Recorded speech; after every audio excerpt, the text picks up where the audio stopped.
I entered the wrong room. The alien woman didn't ask me to leave. That night, the hallway lighting shifted from the soft blue assigned to human quarters to a pale silver hue reserved for non-human residents.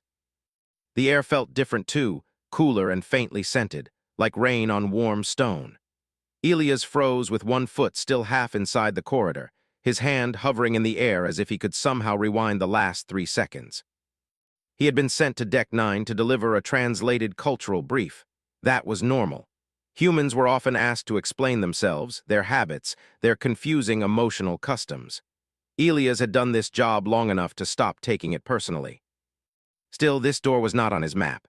Inside the room, tall curved windows revealed the slow drift of stars.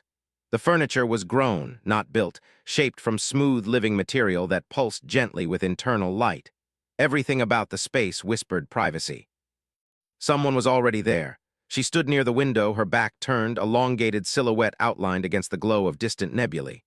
Elias swallowed. He knew the species from briefings alone.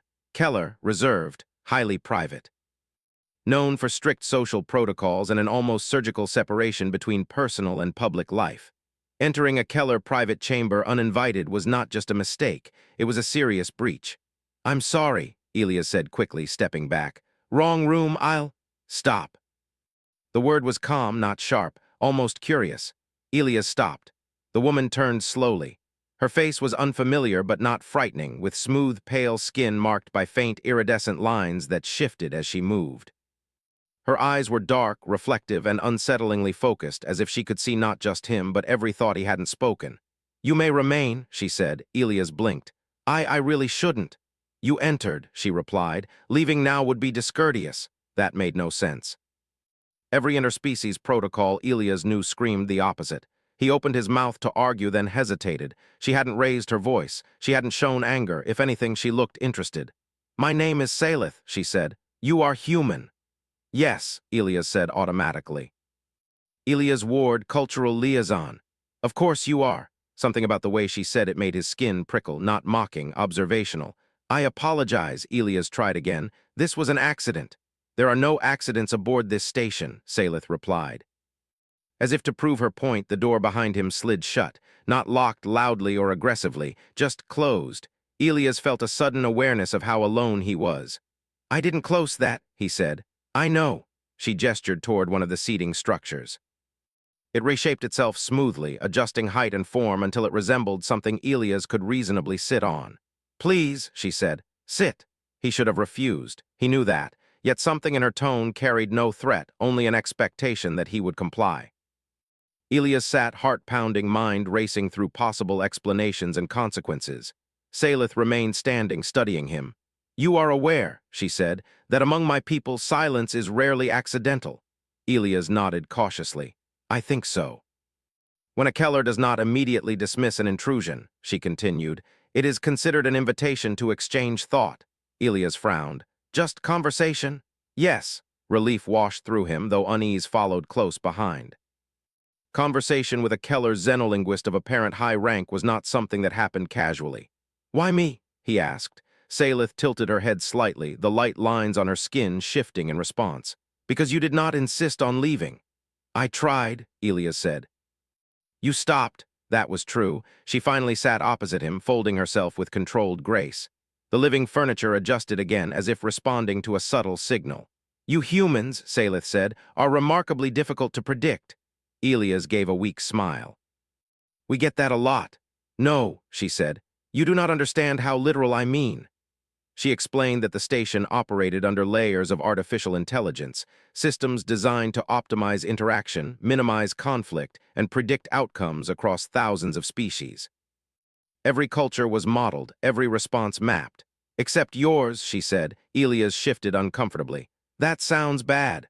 "On the contrary," Salith replied, "it is fascinating." She told him that human behavior repeatedly produced outcomes the models could not foresee. Humans withdrew when expected to dominate. They engaged when logic suggested retreat. They offered comfort where efficiency advised detachment. "You act," she said, "as if emotion is not a flaw to be corrected but a tool." Elias considered that. "For us, it kind of is." Salith watched him closely, as if waiting for a more complex explanation. When none came, something like surprise flickered across her face. Most species would defend their uniqueness with pride, she said. You state it plainly. We're used to being misunderstood, Elias replied. Sometimes it's easier not to fight that. The room grew quieter, the hum of the station fading into the background. Outside the windows, stars continued their slow, endless motion. Salith spoke again, softer this time. Do you know why this room is shielded from observation? Elias shook his head. Because thought here is unmonitored, she said. Even the station intelligence does not listen. A pause. It allowed you in any way, Elias said. Yes. That realization sent a chill through him. So this wasn't just chance. No, Salith folded her hands together, her expression thoughtful. The station intelligence has intervened before subtly, adjusting schedules, encouraging encounters, always involving humans. Why? Because you change things, she said simply. Elias laughed quietly, more from nerves than humor. We're just people. You are a variable, Salith corrected, one the galaxy has underestimated. The artificial lighting dimmed gradually, shifting into the station's night cycle. Shadows deepened, soft and calm rather than ominous. Salith, Elias said carefully, if this conversation isn't allowed. It is not forbidden, she replied. It is merely uncommon. She studied him again, and this time there was something different in her gaze. Not just curiosity, uncertainty. Tell me, she said, why do humans remain when logic advises departure? Elias hesitated. The question felt heavier than it sounded. Sometimes, he said slowly, because leaving feels wrong, even if staying costs us something. Salith absorbed that answer in silence. For my people, she said at last, staying is justified only by measurable gain. And if there isn't one, Elias asked, then staying is considered an error. He met her eyes. We don't always see it that way. Another long pause followed. The station hummed quietly, stars drifting on. Outside that room, nothing unusual was recorded. No alarms, no alerts, no diplomatic incident. Inside, two individuals from vastly different worlds sat together, not because protocol demanded it, but because neither chose to leave. And somewhere deep within the station's unseen systems, variables quietly began to shift. The station's artificial night settled fully around the room, not as darkness but as a softer version of light, like a promise of rest rather than sleep. Elias did not know how much time had passed. Minutes felt stretched, careful, as if the universe itself had decided not to rush. Salith broke the silence first. You answer without defending yourself, she said. That is unusual. Elias shifted slightly on the living seat. I wasn't trying to defend anything. Why not? He thought for a moment. Because you weren't attacking. That answer made her pause. The faint lines on her skin dimmed, then brightened again, slowly changing pattern. Elias suspected it was the Keller version of deep thought. For many species, Salith said, questioning is a form of challenge. For humans, Elias replied, it's usually a way to understand. She looked at him longer this time, not like a scientist examining a subject, but like someone seeing a familiar object from a new angle. You understand that this exchange will alter records, she said. I figured it might, Elias said. Everything we do up here seems to. No, Salith said quietly. This will alter assumptions. That sounded far more serious. She stood and walked slowly toward the window. Elias followed her gaze to the stars, bright and distant, each one a possible world full of rules and logic and history. My people built our society on certainty, Salith continued. Predictable outcomes, measured responses. We believed this would protect us from collapse. And did it? Elias asked. She did not answer right away. It protected us from chaos, she said finally, but also from growth. She turned back to him. You humans are chaotic. Elias smiled faintly. That's the polite version. Yet your chaos stabilizes others, she said. That is the contradiction.